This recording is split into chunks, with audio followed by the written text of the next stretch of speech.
আসসালামু আলাইকুম প্রিয় অষ্টম শ্রেণীর শিক্ষার্থীরা, আমি তোমাদেরকে আইসিটি দ্বিতীয় অধ্যায় পড়াবো। তোমরা মনোযোগ সহকারে দেখবা, তাহলে কিন্তু তোমরা সবকিছু পারবা। এমসিকিউ এবং প্রশ্নগুলো পারবা। তো শিক্ষার্থীরা, তোমরা আমার চ্যানেলটা সাবস্ক্রাইব করে রাখো। আমি তোমাদের সকল সাবজেক্টের পড়াগুলো দিয়ে দিব সুন্দর করে। দেখো, দ্বিতীয় অধ্যায় এটা হলো কি, কম্পিউটারের নেটওয়ার্ক। আমরা এটা নিয়ে শিখবো, কম্পিউটারের নেটওয়ার্ক।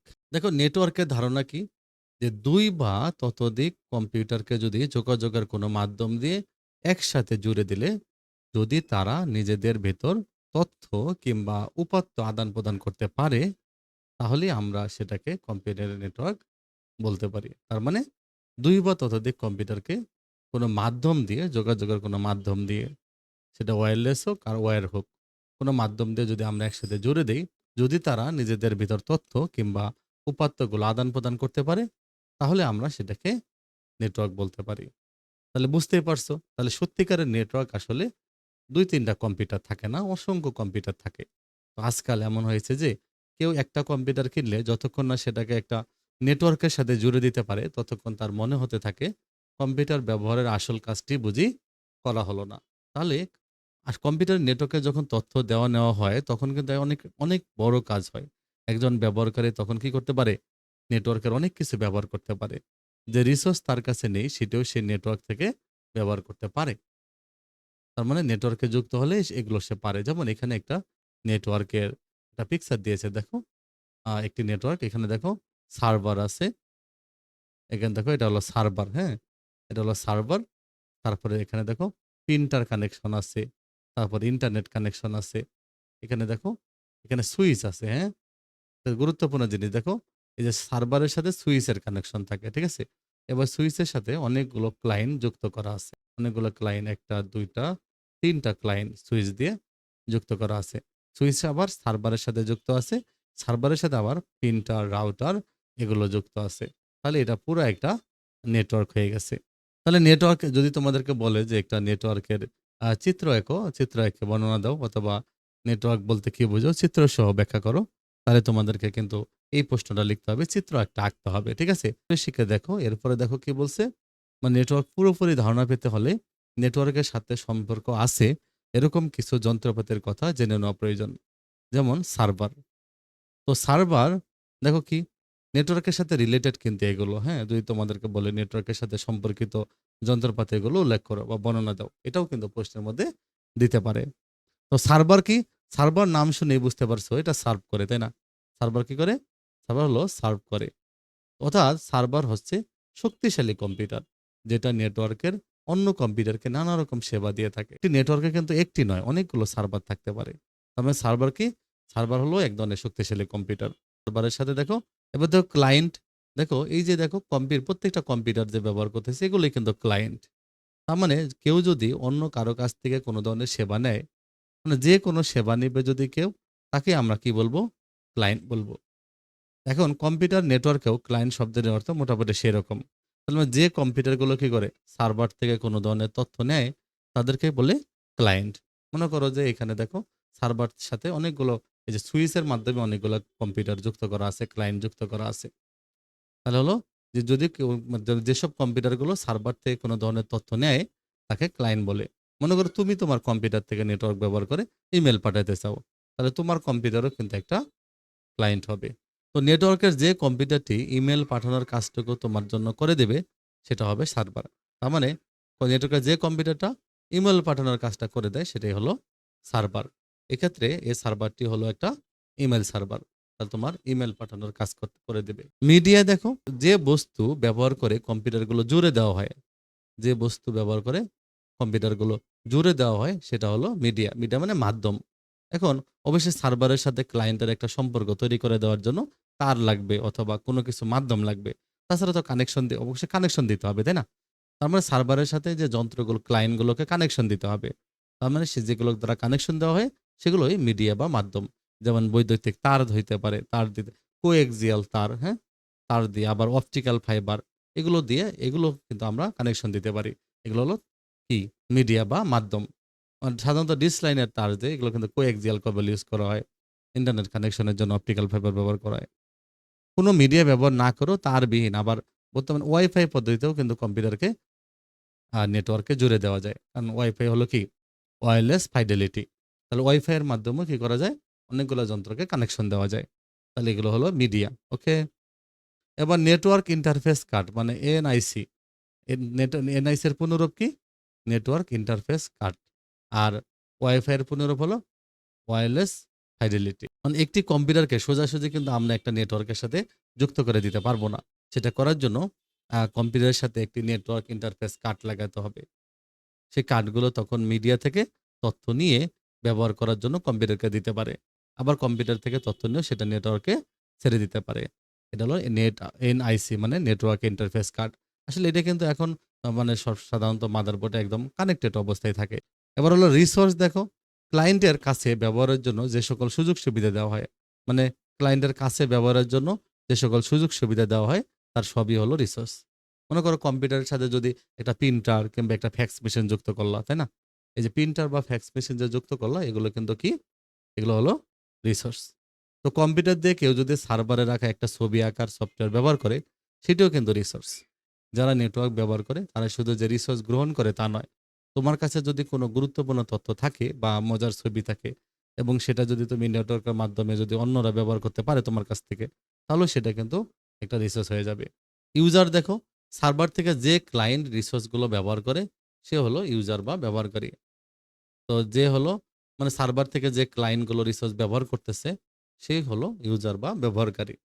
আর প্রোটোকল দেখো, ভিন্ন ভিন্ন কম্পিউটারকে একসাথে যুক্ত করতে হলে এক কম্পিউটারের সাথে অন্য কম্পিউটারে যোগাযোগ করার জন্য নির্দিষ্ট নিয়ম মেনে চলতে হয়। তার মানে ভিন্ন ভিন্ন যখন কম্পিউটারগুলোকে আমরা যুক্ত করব, একটা কম্পিউটারের সাথে যদি আমরা আরেকটা কম্পিউটার যুক্ত করতে চাই তাহলে কিছু নিয়ম মেনে চলতে হয়। তাহলে এসব নিয়ম মেনেই তথ্য আদান প্রদান করতে হয়। তো যারা নেটওয়ার্ক তৈরি করে তারা কিন্তু আগে থেকে ঠিক করে নেয় কোন ভাষায় কোন নিয়ম মেনে এক কম্পিউটার থেকে অন্য কম্পিউটারের সাথে যোগাযোগ করবে। তাহলে এই নিয়মগুলোই হলো প্রোটোকল।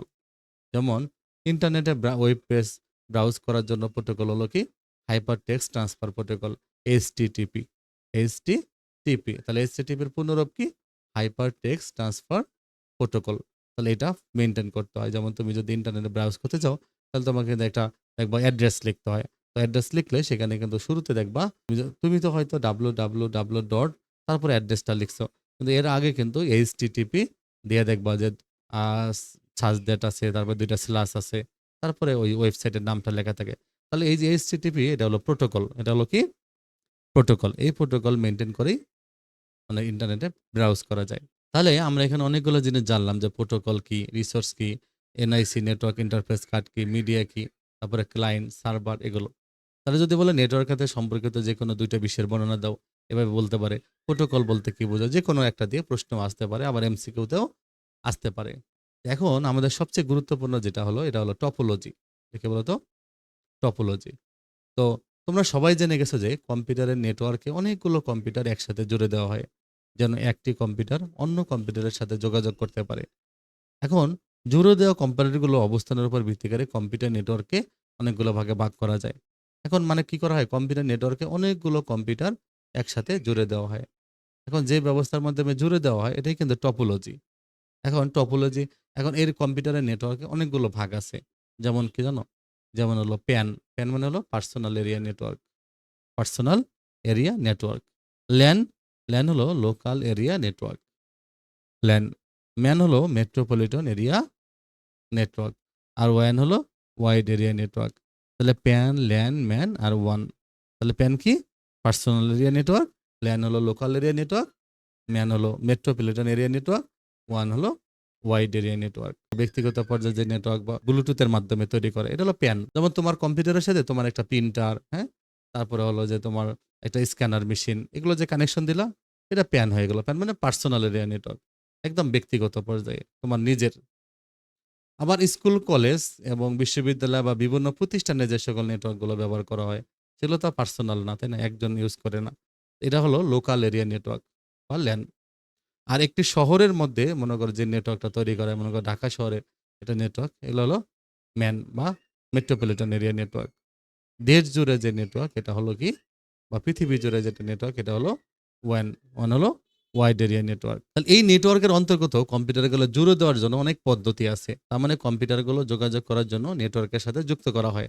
এখন যে পদ্ধতির মাধ্যমে এই মানে যে কম্পিউটারগুলো যুক্ত করা হয় ভিন্ন ভিন্ন পদ্ধতির মাধ্যমে, একে বলে নেটওয়ার্ক টপোলজি। Network topology. এখন আমরা জানবো যে এই টপোলজি গুলো সম্পর্কে, ঠিক আছে? যেমন বাস টপোলজি। এই টপোলজি খুবই ইম্পোর্টেন্ট, এগুলো চিত্র সহ তোমাদেরকে শিখতে হবে। প্রশ্নের মধ্যে চিত্র সহ আসতে পারে, ঠিক আছে? যে তোমাকে বলল বাস টপোলজির বর্ণনা দাও। তাহলে বাস টপোলজি কি দেখো?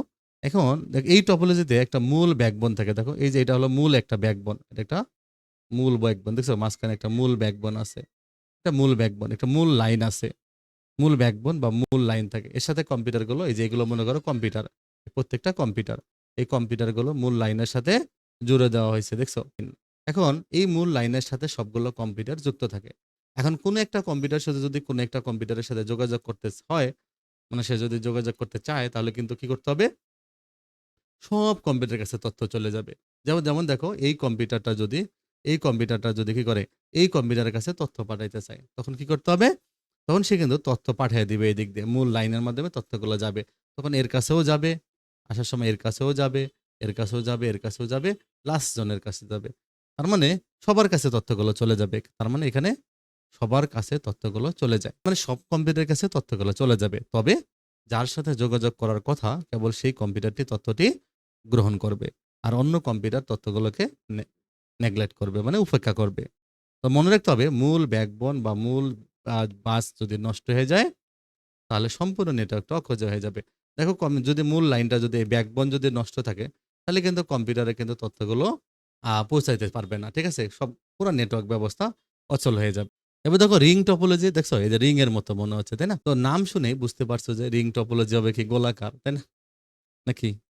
রিং টপোলজি হবে, মনে হইতেছে না? নাম শুনে রিং মানে এরকম গোলাকার হবে। রিং টপোলজি হবে গোলাকার বৃত্তের মতো। ছবি দেখে বুঝতে পারছো।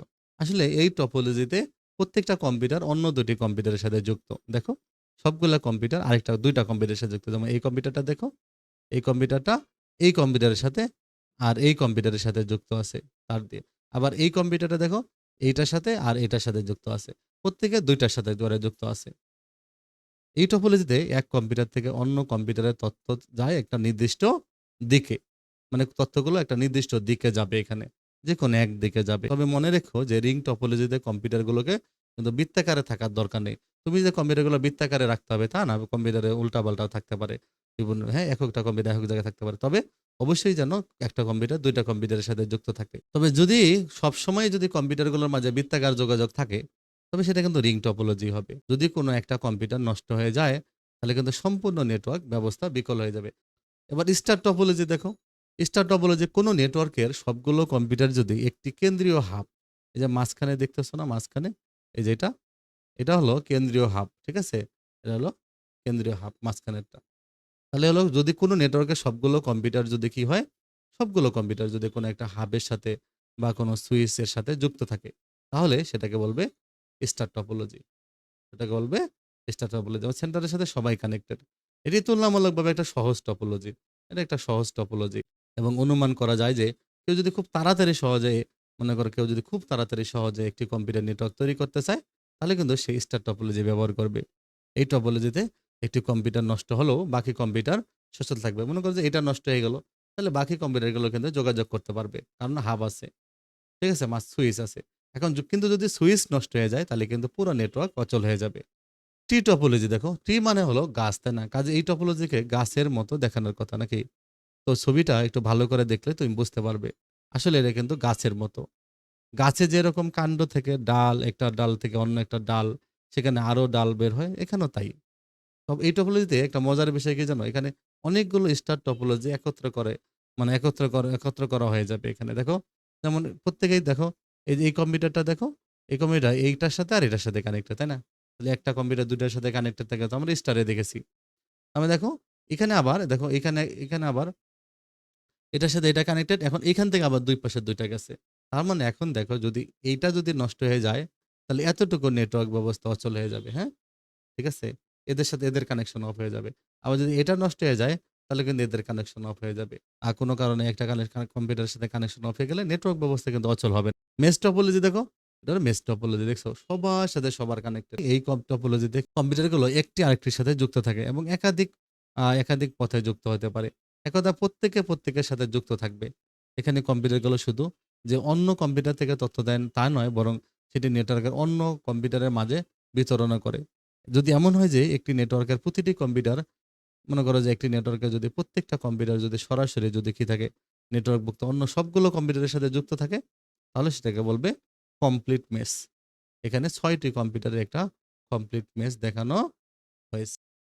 হাইব্রিড টপোলজি দেখো, হাইব্রিড টপোলজি হলো এমন একটি নেটওয়ার্ক কাঠামো যা ২ বা ততোধিক বিভিন্ন ধরনের টপোলজি, যেমন স্টার, রিং, বাস, মেশ টপোলজি একত্রিত করে তৈরি হয়। দেখো যদি অনেকগুলো টপোলজি একসাথে যুক্ত হয়, মনে করো একটা স্টার রিং, যেমন স্টার রিং, বাস, মেশ টপোলজি একত্রিত হয়ে তৈরি হয়। যেমন আমি কি করলাম, একটা টপোলজি আঁকলাম, এর সাথে যদি আমি আরো টপোলজি যুক্ত করে দিই, তাহলে সেটা হয়ে যাবে হাইব্রিড টপোলজি। তবে এটা হলো কি, এটার স্বতন্ত্র কোনো সুবিধা নেই। ওই যেই টপোলজিগুলোর ব্যবহার করব সেই টপোলজির সুবিধাই হাইব্রিড টপোলজির সুবিধা। কাজের সুবিধার্থে স্বতন্ত্র টপোলজি, স্টারিং, বাস, মেশ এগুলো সুবিধা গ্রহণ এবং দুর্বলতা সমূহ কমানোর জন্য হাইব্রিড টপোলজি ডিজাইন করা হয়। এবার দেখো নেটওয়ার্কের ব্যবহার। দেখো মানুষ সামাজিক জীব। তো আদিকাল থেকে মানুষ নানা ধরনের বিপদ থেকে রক্ষা পাওয়ার জন্য একসঙ্গে সামাজিকভাবে থাকতে শিখেছে। সমাজের সবার কাছে কিছু দায়িত্ব থাকে এবং সময় মিলে নিজ নিজ দায়িত্ব পালন করতে শিখে। সভ্যতার বিকাশের পর সামাজিকভাবে একসঙ্গে থাকার বিষয়টি নতুন মাত্রা পেয়েছে। বর্তমানে তথ্য প্রযুক্তিতে যে নেটওয়ার্কে জন্ম হয়েছে, সেটা কিন্তু আমাদের জীবনে একটা নতুন মাত্রা যোগ করেছে। আমরা অতীতে যে কাজগুলো করতাম, আজকাল নেটওয়ার্ক ব্যবহার করে সে একই কাজ অন্যভাবে করতে শিখেছি। তো নেটওয়ার্কের সবচেয়ে বড় ব্যবহার হচ্ছে তথ্যকে কার্যকরভাবে ব্যবহার করা। তথ্যকে কি করতেছি আমরা? তথ্যকে কার্যকরভাবে ইফেক্টিভলি আমরা ইউজ করতে পারতেছি। আগে একটি তথ্য সবার কাছে পৌঁছে দেওয়া অসম্ভব ছিল, কঠিন কাজ ছিল। এখন মুহূর্তের মধ্যে কি হয়, একটি তথ্য শুধু যে নিজের পরিচিতদের মাঝে ছড়িয়ে দিতে পারি তা নয়, সেটা সারা দেশে এমনকি সারা পৃথিবীতে ছড়িয়ে দিতে পারি। শুধু তাই নয়, একসময় তথ্য ছিল সম্পদের মতো। তথ্য কি ছিল? তথ্য কিসের মতো ছিল? তথ্য ছিল সম্পদের মতো। যার কাছে যত তথ্য বেশি, সে তত ক্ষমতাশালী। তো নেটওয়ার্কের কারণে কিন্তু এই ধারণা পাল্টে গেছে। কারণ এখন তথ্য সবার জন্য উন্মুক্ত। বিশেষ বিশেষ প্রতিষ্ঠান বিশেষ তথ্যকে নিজের জন্য আলাদাভাবে সংরক্ষণ করে। কিন্তু অন্যান্য সাধারণ তথ্য সবার জন্য উন্মুক্ত। তো একজন খুব সাধারণ মানুষ তার সবচেয়ে ক্ষমতাশালী মানুষ দুজনেরই পৃথিবীর তথ্য ভান্ডারে সমান অধিকার। তাহলে পৃথিবীর তথ্য ভান্ডারে সবারই সমান অধিকার থেকে দুজনে একই তথ্য ভান্ডার থেকে একই তথ্য সংগ্রহ করতে পারে। তুমি অনলাইনে গিয়ে তুমি যে তথ্য পাবা, অন্য একজন জমিদারও সেই সেম তথ্যগুলোই পাবে, তাই না? তাহলে নেটওয়ার্ক দিয়ে তথ্যকে উপস্থাপন করার কারণে সারা পৃথিবীতে নতুন এক ধরনের কর্মকাণ্ড শুরু হয়েছে। একসময় যে তথ্যগুলো কাগজে সংরক্ষণ করা হতো, এখন সেটি ডেটাবেসে সংরক্ষণ করা হয়। মানে আগে তথ্যগুলো কাগজে সংরক্ষণ করা হতো। এখন তথ্যগুলোকে কি করা হয়? ডেটাবেসে সংরক্ষণ করা হয়। আগে সেই তথ্যগুলোকে কাগজ ঘেঁটে মানুষকে খুঁজে বের করতে হতো। সেটা ছিল নিরানন্দময় এবং সময় সাপেক্ষ। এই যে কাগজ ঘেঁটে যখন মানুষ তথ্য খুঁজে বের করা, সেটা খুবই নিরানন্দময় কাজ ছিল এবং সময় সাপেক্ষ ছিল। মানুষ এটা কাজ করতে আনন্দ পেত না। নিরানন্দময় ছিল এবং অনেক সময় লাগতো। এখন কম্পিউটারে আঙ্গুলের টোকায় নেটওয়ার্ক ব্যবহার করে যে কেউ ডেটাবেসে তথ্য রাখতে পারে এবং প্রয়োজনে সেগুলো ব্যবহার করতে পারে। একসময় যে কাজটি করার জন্য অনেক ধরনের কাগজপত্রে অনেক ধরনের তথ্য রাখার প্রয়োজন হতো, এখন সেটি কোনো শক্তিশালী কম্পিউটার ডেটাবেসে রাখা হয়। কাগজপত্রের ব্যবহার দিনে দিনে কমে যাচ্ছে। এর একটি উদাহরণ হচ্ছে বিমানের টিকিট। মানে এখন কিন্তু কাগজের ব্যবহার অনেক কমে যাচ্ছে। ঠিক আছে? উদাহরণ যেমন কি দিতে পারি? বিমানের টিকিট। মানে প্লেনের টিকিট আর সাথে এখন রাখতে হয় না। যেকোনো জায়গায় ই-টিকিট ডাউনলোড করে প্রিন্ট করে ফেলা যায় ই-টিকিট। ট্রেনেরও ক্ষেত্রে কিন্তু তাই এখন, তাই না? তো একসময় বিমানে যাত্রীদের টিকিট হাতে নিয়ে বিমানবন্দরে যেতে হতো। সারা পৃথিবীতে ই-টিকিটের প্রচলন হয়েছে। বিমানের কোনো যাত্রীকেই তার আর বিমানের টিকিট হাতে নিতে হয় না। বিমানের কর্মকর্তারা যাত্রীর পরিচয় থেকে সরাসরি তার টিকিটের তথ্য পেয়ে যান এবং যাত্রীদের বিমান ভ্রমণের ব্যবস্থা করে দেন। সেই দিনটি আর বেশি দূরে নাই যখন কাউকে আর এমন এক সময় নিজের পাসপোর্টটি হয়তো ভ্রমণ করতে হবে না। যখন প্রয়োজন হবে তখন তার আঙ্গুলের ছাপ কিংবা চোখের রেটিনা স্ক্যান করে ডাটাবেস থেকে সকল তথ্য বের করে নিয়ে আসা যাবে। আঙ্গুলের ছাপ কিংবা কি চোখের রেটিনা এটা থেকে স্ক্যান করেই ডাটাবেস থেকে তার সকল তথ্য বের করে নিয়ে আসা যাবে। নেটওয়ার্কের অন্য আরেকটা ব্যবহার হলো তথ্য প্রযুক্তি সংক্রান্ত সকল প্রয়োজনীয় সফটওয়্যার ভাগাভাগি করে নেওয়ার একটা সুযোগ। সবাই কিন্তু ভাগাভাগি করে নিতে পারে। একসময় সকল প্রয়োজনীয় সফটওয়্যার প্রত্যেকটি কম্পিউটারেই আলাদাভাবে রাখতে হইতো। এখন আর সেটি করতে হয় না। একটি মূল কম্পিউটার বা সার্ভারে এই যে সফটওয়্যার রাখা হয় এবং নেটওয়ার্কের মাধ্যমে অন্যান্য সব কম্পিউটার সার্ভারে রাখা সেই সফটওয়্যারগুলো ব্যবহার করে। কাজেই ব্যক্তিগতভাবে একজন মানুষ কোনো মূল্যবান সফটওয়্যার না কিনেই বিনামূল্যে বা অত্যন্ত কম মূল্যে সেটা ব্যবহার করতে পারে। শুধু যে কোনো সফটওয়্যার ব্যবহার করতে পারে তা নয়, একজন মানুষ তার ব্যক্তিগত সবকিছুই নিজের কম্পিউটারে না রেখে অন্য কোথাও রেখে দিতে পারে। পৃথিবীর মানে যেকোনো সময় পৃথিবীর যেকোনো জায়গা থেকে সেটা ব্যবহার করতে পারে। সেরকম ব্যবস্থা রয়েছে। এরকম একটা জনপ্রিয় সেবার নাম হলো Dropbox। খুবই ইম্পোর্টেন্ট একটা জিনিস Dropbox মানে এই বইটি লেখার সময়েও যাবতীয় তথ্য সংরক্ষণে কি করা হয়েছে? Dropbox ব্যবহার করা হয়েছে। মানে এখানে কি করা হয়? তথ্যগুলো সংরক্ষণ করা যায়। তুমি ইচ্ছা করলে যেকোনো জায়গা থেকে সেই তথ্যগুলো আবার দেখতে পারবা। দেখো নেটওয়ার্কের ব্যবহার দেখো। নেটওয়ার্ক ব্যবহার করে এই তথ্য প্রযুক্তি সংক্রান্ত যে সম্পদগুলো এগুলো ভাগাভাগি করে নেওয়ার সুযোগটি ধীরে, ধীরে একটা নতুন ধারণার জন্ম দিয়েছে। সেটাকে বলা হয় কি? Cloud computing. কি বলে? Cloud computing. মানে নেটওয়ার্ক ব্যবহার করে কি করা যায়? তথ্য প্রযুক্তি সংক্রান্ত সম্পদগুলো ভাগাভাগি করে নেওয়া যায়। তথ্য প্রযুক্তির নানা ধরনের সেবা পাওয়ার জন্য এই প্রতিষ্ঠানকে সবসময় নানা ধরনের যন্ত্রপাতি মানে হার্ডওয়্যার, সার্ভার এগুলো ইত্যাদি কিনতে হয়। তো অনেক টাকা ব্যয়বহুল। মানে সেগুলো ঠিকভাবে ব্যবহার করার জন্য দক্ষ মানুষ নিয়োগ দিতে হয়। আবার এই যন্ত্রপাতি বা সার্ভারে ব্যবহার করার জন্য মূল্যবান এবং জটিল সফটওয়্যার কিনতে হয়।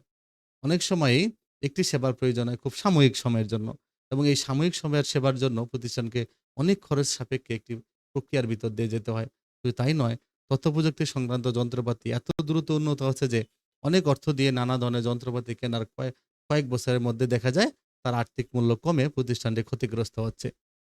তাহলে এই ধরনের পরিস্থিতির কারণে তথ্য প্রযুক্তি জগতে ক্লাউড কম্পিউটিং নামে একটা নতুন ধরনের সেবার জন্ম হয়েছে। তাহলে হলো দেখি ক্লাউড কম্পিউটিং। এটা এক ধরনের নতুন এক ধরনের সেবা, ক্লাউড কম্পিউটিং। এর পেছনের ধারণাটি খুব সহজ। যেকোনো ব্যবহারকারী বা যেকোনো প্রতিষ্ঠান কি করতে পারে? নেটওয়ার্ক ব্যবহার করে কম্পিউটারের সেবা প্রদানকারী যে সেবা প্রদানকারী প্রতিষ্ঠানগুলো আছে তাদের থেকে সেবা গ্রহণ করতে পারে। এক্ষেত্রে সেবা প্রদানকারী প্রতিষ্ঠান তার জন্য সবকিছু করে দেয়। ব্যবহারকারীর প্রয়োজনটি সাময়িক হলে সে সাময়িকভাবে এটি ব্যবহার করবে এবং যতটুকু সেবা গ্রহণ করবে ঠিক ততটুকু সেবার জন্যই কি করবে? মূল্য দিবে। তবে যে নেটওয়ার্ক ব্যবহার করে কথা শোনার সাথে, সাথে ছবিও দেখা যাচ্ছে। তাহলে এগুলো নিজের কম্পিউটারে সবকিছু থাকার দরকার নেই। অন্য ধরনের রিসোর্স ব্যবহার করা হয়। তাহলে এই ধারণাটি অনেক জনপ্রিয়তা লাভ করেছে এবং পৃথিবীতে ক্লাউড কম্পিউটিং এখন কিন্তু অনেক বেশি প্রচলন ধীরে, ধীরে বেড়ে গেছে। তোমরা তোমরা কিংবা তোমাদের পরিচিত কেউ যদি যেমন Hotmail, Yahoo, Gmail এগুলো ব্যবহার করে কোনো ইমেইল পাঠিয়ে থাকো, তাহলে কিন্তু সেটা ক্লাউড কম্পিউটিং ব্যবহার করেই করা হয়েছে। যেমন তুমি যে Gmail পাঠাচ্ছ, হ্যাঁ, ইমেইল পাঠাচ্ছ এগুলো কিন্তু তুমি অন্য কারো কিছু ইউজ করতেছো, তাই না? এটাও কিন্তু ক্লাউড কম্পিউটিং। তাহলে নেটওয়ার্ক ব্যবহার করে সারা পৃথিবীতে সামাজিক নেটওয়ার্কের মাধ্যমে মানুষের সাথে মানুষের এক ধরনের যোগাযোগ শুরু হয়েছে। তাহলে সামাজিক নেটওয়ার্কে একে অন্যের সাথে ছবি, ভিডিও বা তথ্য বিনিময় করতে পারে। ইমেল পাঠাতে বা গ্রহণ করতে পারে। মেসেজ দেওয়া নেওয়া করতে পারে। তাহলে এই মুহূর্তে মনে করে এখন বর্তমানে পৃথিবীর সবচেয়ে জনপ্রিয় সামাজিক নেটওয়ার্কের মধ্যে রয়েছে কোনটা? ফেসবুক আর টুইটার। বর্তমানে নাম হয়েছে এক্স, তাই না? বিভিন্ন সামাজিক যোগাযোগ মাধ্যম দেখো। এখানে অনেকগুলো সামাজিক যোগাযোগ মাধ্যমে এখানে নাম দেওয়া আছে দেখো Facebook, হ্যাঁ? তারপর X, তারপর Instagram, তারপর YouTube, তারপর হলো Dribbble, Pinterest, LinkedIn, হ্যাঁ? Snapchat, তারপর Reddit, WhatsApp, TikTok, Twitch বিভিন্ন সামাজিক যোগাযোগ মাধ্যম। তো নেটওয়ার্ক ব্যবহার করে আজকাল টেলিফোন করা যায়। টেলিফোনে শুধু যে কণ্ঠস্বর শোনা যায় তা নয়। আমরা তার সাথে যোগাযোগ করছি তাকে দেখতেও পারি। অফিসের কাজে ফাইল দেওয়া নেওয়া করতে হয়। সেগুলো প্রক্রিয়া করতে হয়। নেটওয়ার্ক ব্যবহার করে এখন এই ফাইল প্রক্রিয়া করার কাজগুলো এখন দক্ষতার সাথে করা যায়। তার মানে নেটওয়ার্ক ব্যবহার করে আমরা কি করতে পারি? দক্ষতার সাথে এই যে ফাইল প্রক্রিয়ার কাজগুলো করতে পারি। এখন মানুষের বিনোদনের জন্য নেটওয়ার্ক ব্যবহার অনেক গুরুত্বপূর্ণ ভূমিকা রাখছে। একসময় একটা সিনেমা দেখার জন্য মানুষকে সিনেমা হলে যেতে হতো কিংবা সিডি কিনে দেখতে হতো। এখন সরাসরি নেটওয়ার্ক ব্যবহার করে একজন দর্শক সিনেমাটি ডাউনলোড করে দেখে নিতে পারে। তাহলে নেটওয়ার্ক ব্যবহার বিনোদনের জগতে একটা নতুন মাত্রা যুক্ত করেছে। আবার দেখো রাষ্ট্র পরিচালনা, নিরাপত্তা এমনকি যুদ্ধবিগ্রহেও নেটওয়ার্ক ব্যবহৃত হয়। পৃথিবীতে সম্পদ হলো তথ্য। নতুন পৃথিবীতে সম্পদ হলো তথ্য। যে যত দক্ষতার সাথে তথ্য ব্যবহার করতে পারবে সে তত বেশি শক্তিশালী। আর তথ্য ব্যবহার করার জন্য দরকার শক্তিশালী নেটওয়ার্ক। তাহলে তথ্য ব্যবহার করার জন্য কি দরকার? শক্তিশালী নেটওয়ার্ক ব্যবস্থা দরকার। তাই ভবিষ্যতে আমরা নেটওয়ার্কের ক্ষেত্রে নতুন, নতুন পদ্ধতির ব্যবহার দেখব, সে বিষয়ে কোনো সন্দেহ নেই। তাহলে দেখো এখানে নেটওয়ার্ক সংশ্লিষ্ট কতগুলো যন্ত্রপাতির বর্ণনা দিচ্ছে। যেমন হাব। সাধারণত তারযুক্ত নেটওয়ার্কে থাকা অনেকগুলো আইসিটি যন্ত্র তথা কম্পিউটার, প্রিন্টার ইত্যাদিকে একসাথে যুক্ত করতে হাব ব্যবহার করা হয়। মানে তারযুক্ত নেটওয়ার্কে থাকা অনেকগুলো আইসিটি যন্ত্র, কম্পিউটার, প্রিন্টার এগুলো একসাথে যুক্ত করতে হাব ব্যবহার করা হয়। দেখো অনেকগুলো এখানে পোর্ট আছে, তাই না? এই পোর্টগুলোর মধ্যে কানেকশন দেওয়া হয়। তাহলে কিন্তু দেখবা সবগুলো জিনিস কানেকশন পেয়ে যাবে। তাহলে হাব এক যন্ত্রকে অন্য যন্ত্রের সাথে যোগাযোগ করার সুযোগ দেয়। বলা যায় যে একটি নেটওয়ার্কে হাব দ্বারা সংযুক্ত সকল কম্পিউটার একটি আরেকটির সাথে যোগাযোগ করতে পারে। দেন হাব দিয়ে যদি আমি ২ টা কম্পিউটারের সাথে কানেকশন দেই তাহলে কিন্তু আমি ২ টা কম্পিউটারই যোগাযোগ করতে পারবে। হাব বললে আমরা ইন্টারনেট হাব বা নেটওয়ার্ক হাবকে বুঝে থাকি। আসলে তবে ইদানিং আমরা অনেক কিন্তু ইউএসবি হাবও দেখতে পাওয়া যায়। হাবের মধ্যে দিয়ে যখন তথ্যপত্র যায় কি হয়? হাব কিন্তু সেগুলো কিন্তু কি করতে পারে না? হাব সেগুলো পড়তে পারে না। হাব পড়তে পারে না। তো এক কম্পিউটার থেকে অন্য কম্পিউটারে তথ্য উপাত্ত পাঠালে হাব তার সাথে সংযুক্ত সকল কম্পিউটারে ওই তথ্য বা উপাত্ত পাঠিয়ে দেয়। এমনকি যে কম্পিউটার থেকে তথ্য পাঠানো হলো তাকেও হাব আবার তথ্যটা পাঠিয়ে দেয়। অর্থাৎ হাব কিন্তু নির্দিষ্ট ঠিকানা অনুযায়ী তথ্য পাঠাতে পারে না। বর্তমানে কম গতি বা বেশি সুবিধা পাওয়া যায় না বলে হাবের ব্যবহার কমে গেছে। এটা গতি কম, বেশি সুবিধা পাওয়া যায় না। এজন্য অনেকে হাব ব্যবহার করে না। এবার দেখো আমরা সুইচ সম্পর্কে জানবো। এগুলো কিন্তু প্রশ্নের মধ্যে আসতে পারে সুইচ। মানে এটাও কিন্তু হাবের মতো ক্ষুদ্র একটা আইসিটি যন্ত্র কিন্তু হাবের মতোই। বর্তমানে যেকোনো নেটওয়ার্ক তৈরি করতে বেশিরভাগ সময় সুইচ ব্যবহার করা হয়। এখন বর্তমানে বেশিরভাগ সময় কি ব্যবহার করা হয়? এই সুইচ ব্যবহার করা হয়। সুইচ কিন্তু এখন অনেক বেশি ব্যবহার করা হয়। হাবের সাথে সুইচের প্রধান পার্থক্য কি জানো? এই হাবের সাথে সুইচের প্রধান পার্থক্য হলো কি? কারণ হলো সুইচ তারের সাথে যুক্ত প্রত্যেকটি আইসিটি যন্ত্রকে পৃথকভাবে শনাক্ত করতে পারে। কিন্তু হাব সেটা পারে না। হাব কিন্তু সবার কাছে তথ্যগুলা পাঠায় দেয়। সুইচ কিন্তু এই কাজটা করে না। যার কাছে তথ্য পাঠানো হয়, দরকার তার কাছেই পাঠায়। ফলে সুইচ দিয়ে কিন্তু খুব দ্রুত যোগাযোগ করা যায়। সুইচ দিয়ে নেটওয়ার্কের যেকোনো আইসিটি যন্ত্র সরাসরি অন্য যন্ত্রের সাথে যোগাযোগ করতে পারে। সুইচের সাথে যুক্ত যন্ত্রগুলো শুধু যাকে ডাটা বা উপাত্ত পাঠাতে চায় তাকেই উপাত্ত পাঠায়। এখন প্রশ্ন হলো সুইচ এই কাজটি কিভাবে করে? আসলে সুইচ তার সাথে সংযুক্ত প্রত্যেকটা আইসিটি যন্ত্রের একটা করে নির্দিষ্ট ঠিকানা বরাদ্দ করে। মানে প্রত্যেক যন্ত্রের সে একটা করে ঠিকানা সিলেক্ট করে দেয়। ওই ঠিকানা অনুযায়ী তথ্যের আদান-প্রদান করে। সুইচ কিন্তু ঠিকানা অনুযায়ী তথ্য আদান-প্রদান করে। অর্থাৎ কোনো একটা ঠিকানা থেকে যখন অন্য ঠিকানায় উপাত্ত বা ডেটা পাঠাতে চাইলে সুইচ এক ঠিকানার তথ্য অন্য ঠিকানায় পৌঁছে দেয়। এখন এই বরাদ্দকৃত ঠিকানাকে কি করা হয়? তথ্য ও প্রযুক্তির ভাষায় বলে ম্যাক মানে media access control address, Mac address বলা হয়।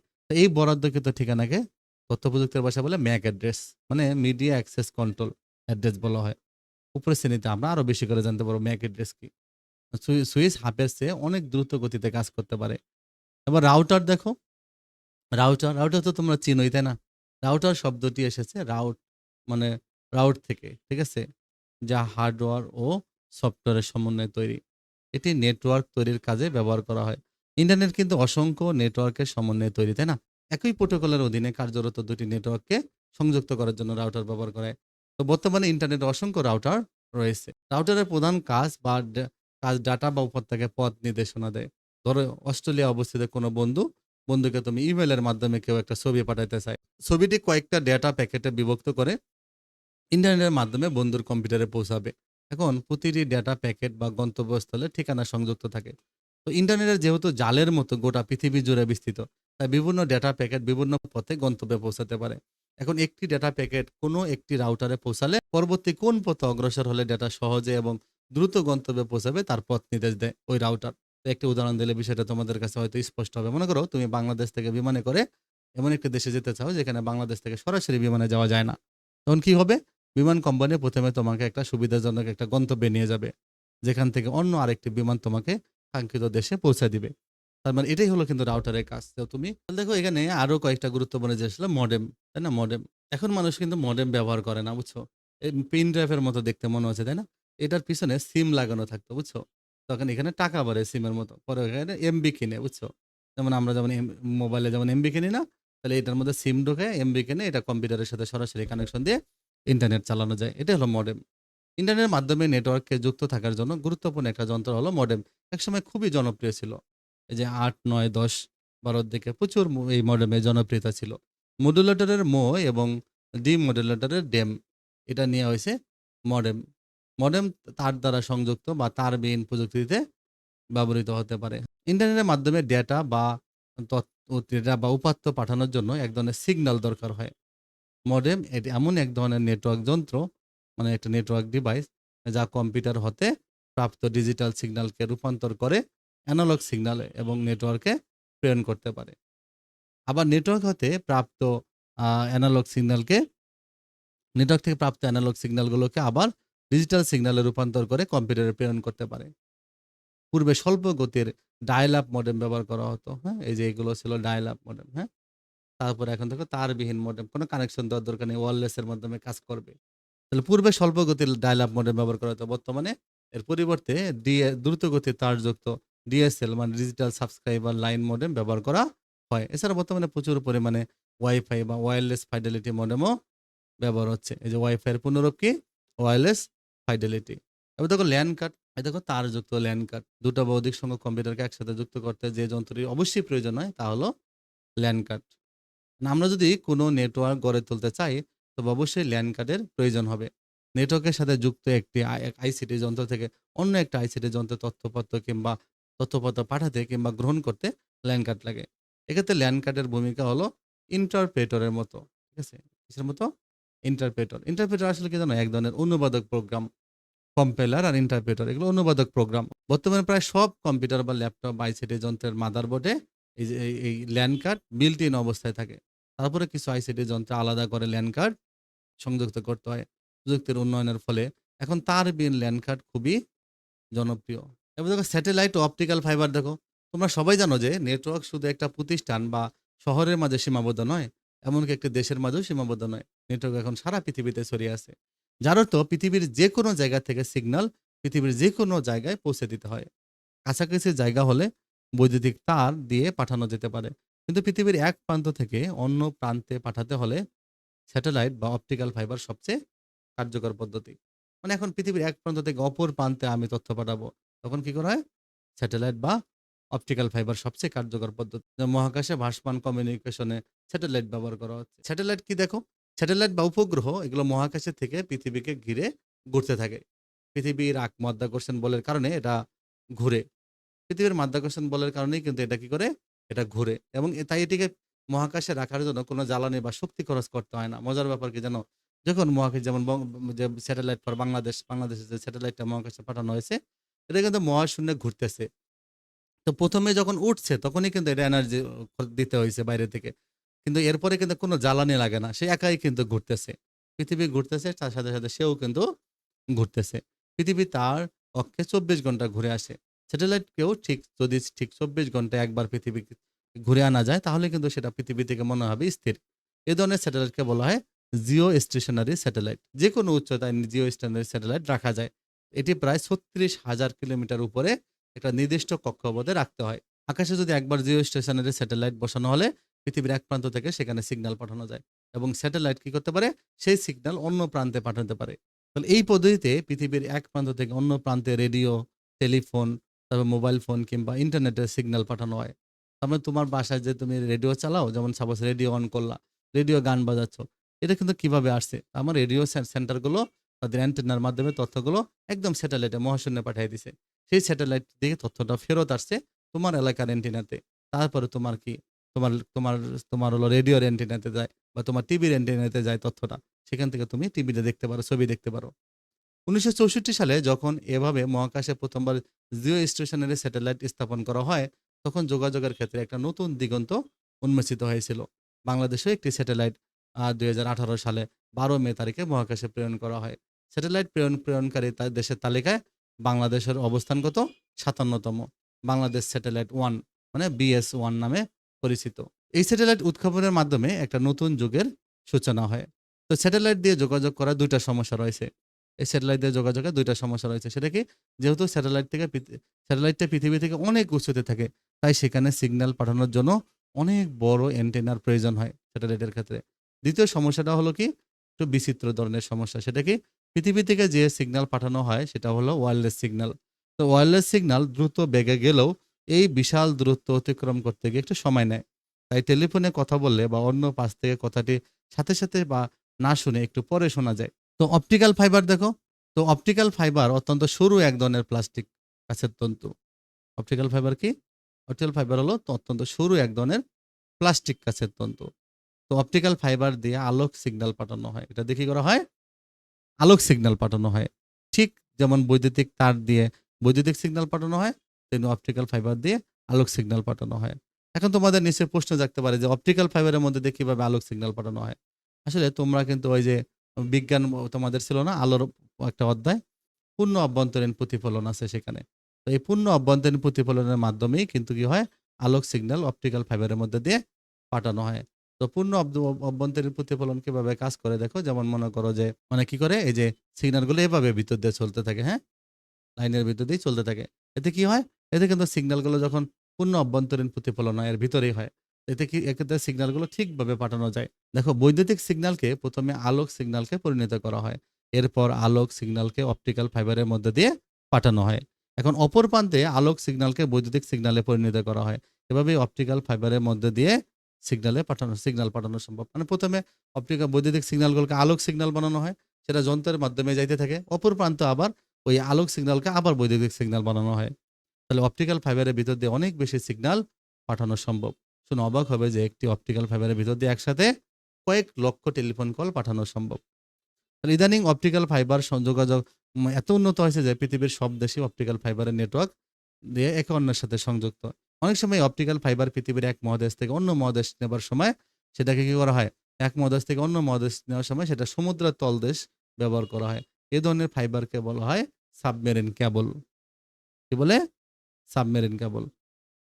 এই দেখো বাংলাদেশ এখন কি সিএমইউই 4 আর সিএমইউই 5 নামক সাবমেরিন ক্যাবলের সাহায্যে বাইরের পৃথিবীর সাথে সংযুক্ত আছে। এই যে একটা দেখো ক্যাবল, এই ক্যাবলগুলো পৃথিবীর সব দেশের সাথে এখান থেকে কানেকশন নিয়ে গেছে। ঠিক আছে? কানেকশন মানে এটা সাগর পথে পানির নিচ দিয়ে কানেকশন ওয়্যার আছে এক ধরনের। সেখান থেকে দেশের কানেকশন করা। স্যাটেলাইট সিগন্যাল কিন্তু কি করতে পারে? আলোর বেগে যেতে পারে। কিন্তু অপটিক্যাল ফাইবারে কাঁচ বা প্লাস্টিক তন্তুর ভিতর দিয়ে আলোকে যেতে হয় সেখানে মানে বেগটা প্রায় ১/৩ কম। ১/৩ কম। তারপরেও পৃথিবীর এক পৃষ্ঠ থেকে অন্য পৃষ্ঠে অপটিক্যাল ফাইবার সিগন্যাল পাঠাতে হলে সেটা অনেক বেশি তাড়াতাড়ি পাঠানো যায়। কারণ তখন তো ৩৬,০০০ কিলোমিটার দূরের স্যাটেলাইট সিগন্যালটা গিয়ে আবার ফিরে আসতে হয় না। মানে স্যাটেলাইটে কিন্তু আগে ৩৬,০০০ কিলোমিটার যাইতে হয় সিগন্যালকে। তারপর সেখান থেকে আবার পৃথিবীতে ফেরত আসতে হয়। এজন্য টাইমটা যদিও বেশি দ্রুত যায় তারপর টাইম লাগে। তাহলে প্রিয় শিক্ষার্থীরা তোমরা এভাবে অধ্যায়টা ভালো করে পড়ে ফেলবা। তাহলে কিন্তু তোমরা সব প্রশ্ন এমসিকিউ গুলো পারবা। তোমরা আমার চ্যানেলটা সাবস্ক্রাইব করে রাখো এবং পরের ভিডিওগুলো দেখো। এরপর আমি তোমাদেরকে প্রশ্নগুলো দিয়ে দিব। ভালো থেকো।